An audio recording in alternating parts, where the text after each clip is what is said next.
আসসালামু আলাইকুম। আশা করি আপনারা সকলে অনেক অনেক ভালো আছেন। তো আলহামদুলিল্লাহ আমি অনেক ভালো আছি। তো আজকের আবারও নতুন একটা মুরগির ব্লগ ভিডিওতে আপনাদের স্বাগতম। যারা আমার এই চ্যানেলটিকে এখনো সাবস্ক্রাইব করে দেননি, দয়া করে সাবস্ক্রাইব করে দিবেন, যাতে করে পরবর্তীতে এরকম আপডেট ব্লগ ভিডিও আপনারা প্রতিনিয়ত পেতে পারেন। তো আপনারা কেউ ভিডিওগুলো মিস যাতে না করেন, সেজন্যই কিন্তু আমি ভিডিওগুলো করে থাকি। তো ইনশাল্লাহ সম্পূর্ণ ভিডিওটি দেখবেন, তাহলে ভালো লাগবে। তো সকালে আমাদের এই যে কবুতরের ঘরের এই জায়গাতে আপনারা জানেন যে মুরগি ডিম পারে। তো কালকে প্রায় 12 ডিম আমরা করছি। এখানে একটা মুরগি আমরা দিছি। তো এখন দেখবো যে মুরগিটা নাকি পারে নাই। এই যে মুরগিটা ডিম পারছে না।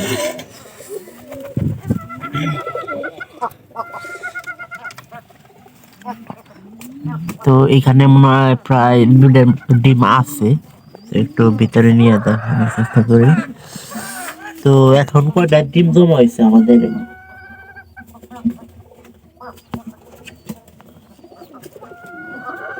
না, প্রায় 2টা ডিম আছে। আর মনে হয় একটা মুরগির ডিম, 2টা মুরগির ডিম পারছে।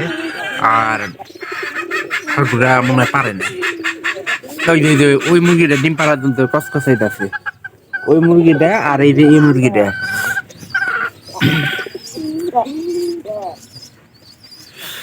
এই 2টা ডিম বাইর করা লাগবে, হয়তো হাত দিয়ে নাও থাপাইতে পারে। 2টা ডিম কিন্তু হাতে না গেলে এখন বর্তমানে। আর একটা বিষয় হলো যে একটা জিনিস দেখার দরকার, সেটা হলো যে কয়টা ডিম আমাদের বর্তমানে আছে।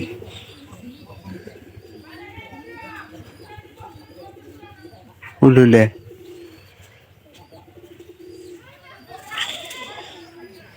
ঘরের ভিতরে দেওয়া দরকার, কিন্তু ঘরটা হলো তালা মারা, একটু খুলতে সময় লাগবে। একটু ডিমটা পাশে রেখে দিয়ে আমি দেখি যে ঘরের ভিতরে কয়টা ডিম আছে। একটা বিষয় হলো যে ঠান্ডার দিনে কিন্তু ডিম নষ্ট হওয়ার কোনো সম্ভাবনা থাকে না। তবে এই ডিমগুলো আমাদের কিন্তু সাইজে প্রায় ইয়ের ডিমের মতো আসে। আর এখানে আছে প্রায় মনে করেন যে একটা 5টা ডিম আছে, এই 2টার 7টা। আর এই দিনে আমরা মুরগি কেন পাততে দেবো না, সেটা মুরগির ডিম ফোটানোর জন্য দিব না। তো সেটা আপনাদের অবশ্যই জানানো দরকার। সেটা বিষয় হলো যে এই দিনে যদি মুরগির ডিম পাততে দিই, তাহলে দেখা যাবে যে মুরগির বাচ্চার পাখা ছাইড়া দেওয়ার সম্ভাবনা বেশি থাকবে। তো পাখা যাতে ছাইড়া না দেয়, তো সেই বিষয়গুলো আমাদের অবশ্যই খেয়াল রাখতে হবে। আর মুরগি পাখার বাচ্চার পাখা ছেড়ে দিলে কিন্তু আসলে মুরগি ভালো একটা যাতে মুরগি পাওয়া যায় না। এই যে এরা যেমন মুরগ হয়ে গেছে গা, তো কয়টা মুরগি আমাদের হয়েছে। তো আমাদের এখনকার থেকে খোঁজ খবর রাখা লাগবো। আর একটা নিয়ত আমরা করছি, যাতে করে বেশি করে মুরগি লালন পালন করা যায়। এই যে এটা আমাদের মুরগির বাচ্চা। আমাদের এই যে পাশের বাড়িতে আছে, তো ওনাদের এই যে মুরগি সবগুলা কিন্তু প্রায় খায়া হালাই দিছে। আপনার এখানকার কিন্তু এই যে এই সাইডে মুরগিগুলা কুকুরে খাইতেছে। এখানে একটা 2টা কুকুর আছে, যে ওই বাচ্চাগুলো খাওয়ানোর জন্য কিন্তু প্রায় অনেক সময় কিন্তু করে, মানে সমস্যা করতেছে আর কি। প্রতিদিন একটা করে মনে করেন যে নিয়ে যাইতেই আছে। এগুলো আমি আজকে মানে গতকালকে দেখলাম। তো ভিডিওটি যদি ভালো লাগে অবশ্যই চ্যানেলকে সাবস্ক্রাইব করে দিবেন এবং পাশে থাকা বেল আইকন অন করে দিন।